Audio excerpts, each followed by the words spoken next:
Meus amigos, não dá para passar pelas eleições de 2024 sem falar sobre este personagem que aparecerá aqui agora, o Pablo Marçal, que foi a novidade. Apareceu ali nas vésperas do registro de candidatura, Pablo Marçal do PRTB, e quase foi para o segundo turno. Ele foi quem pautou todo o primeiro turno. Os assuntos eram a partir do Pablo Marçal. Se falava do Ricardo Nunes a partir de algo relacionado ao Pablo Marçal. A mesma coisa com Guilherme Boulos, com Luiz da Atena, com o Tabata Amaral e todos os outros candidatos. Eu quero muito ouvir o Cristiano Vilela sobre este personagem, Vilela. Como é que você vê a entrada de Marçal, de fato, na política, em uma candidatura que ele levou até o fim e que quase chegou no segundo turno? Ele tem usado as redes sociais para falar que 2026 é logo ali.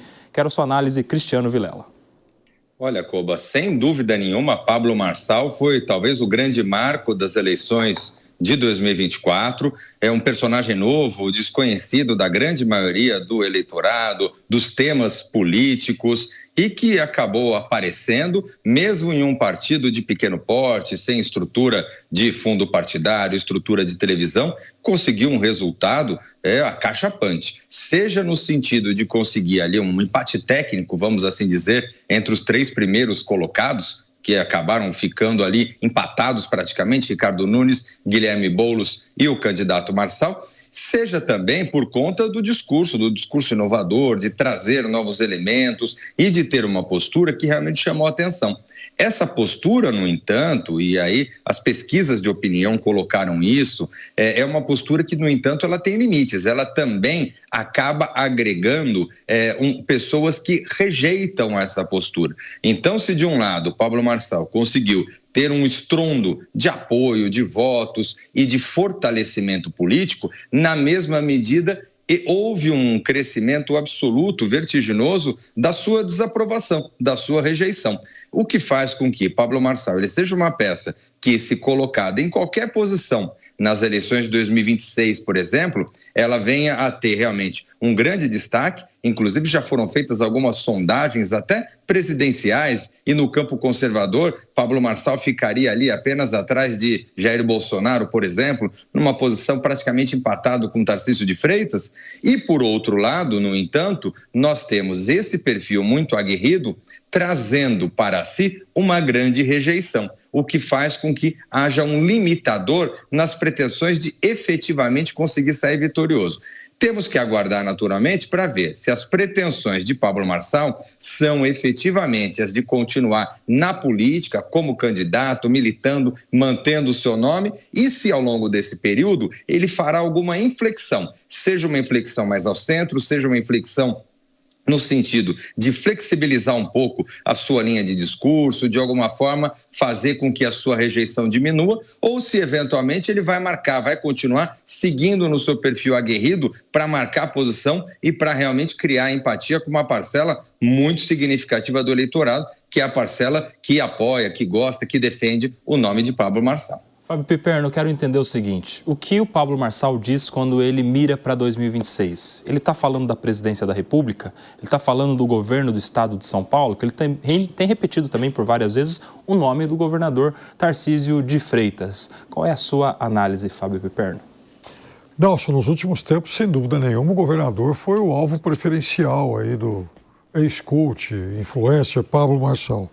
Pablo Marçal hoje, para mim, ele significa, a ameaça que representa o Pablo Marçal significa o grande imã que vai continuar unindo, mas para mim de forma inseparável, Tarcísio de Freitas com o presidente Bolsonaro. Virou lugar comum a gente dizer que na política são comuns aí, enfim, as rupturas entre criador e criatura, traições e tal. E até aqui, o governador Tarcísio sempre foi muito leal ao presidente Bolsonaro em relação à sua origem política, né? Ele acredita ao presidente Bolsonaro o fato dele ter chegado ao governo de São Paulo, o que é um fato óbvio. Agora, veja, não faria sentido para nenhum deles um rompimento, tendo que, inclusive, brigar pela hegemonia do campo da direita com essa terceira via, chamada Pablo Marçal. O Pablo Marçal, ele entrou no jogo para ficar. Esses levantamentos que o Cristiano Vilela citou, e eles são reais, já apontam isso, né? O último, inclusive, deu aí, depois do Lula, Marçal e Tarcísio com 18% e 17%, ou seja, situação de empate técnico. Ele ficou muito grande e ele vai conquistando adeptos e adesões por todo o país. Ele deixou de ser um fenômeno local. Eu acho que ele mira a presidência. E aí, Bruno Pinheiro, eu quero te ouvir também, porque o Piperno falou sobre uma terceira via do Pablo Marçal.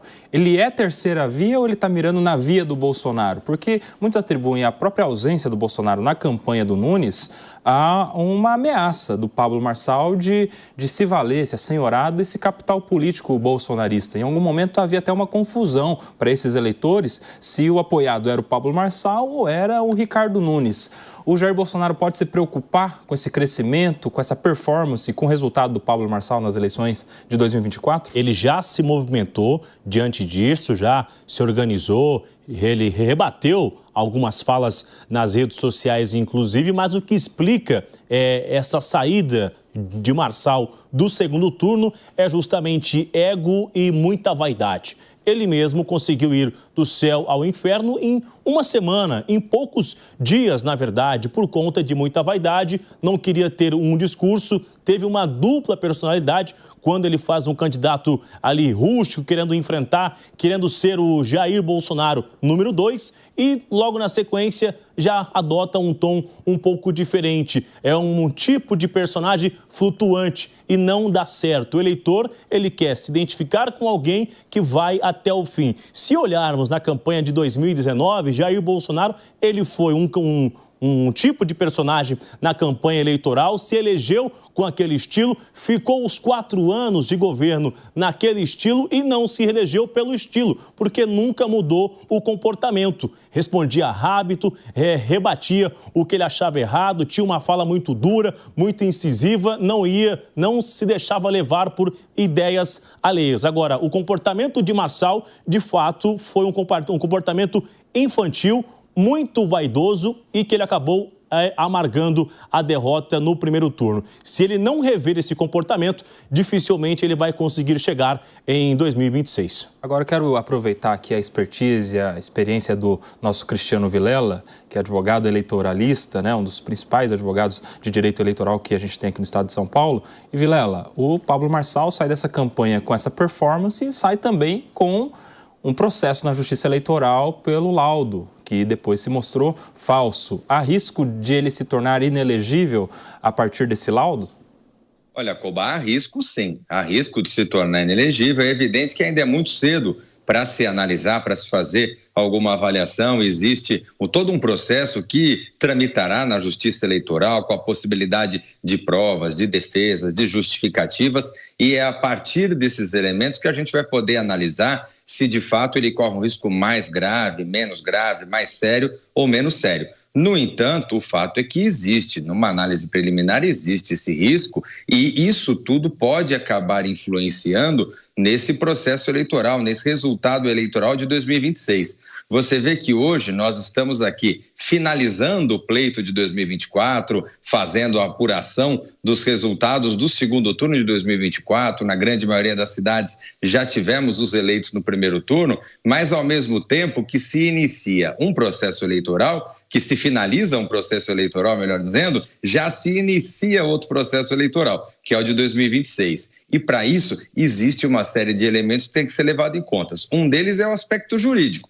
Se os candidatos estarão aptos, se Pablo Marçal estará apto, se Jair Bolsonaro estará apto a concorrer, porque são nomes que, de fato, estando dentro ou estando fora, mudam bastante no cenário político. Então, existe esse aspecto que é muito importante e o outro aspecto, que é o aspecto político, que é a capacidade que os nomes tenham de fazer boas gestões e de angariar apoios significativos no sentido de mostrar um maior ou um menor fortalecimento rumo a essas eleições de 2026.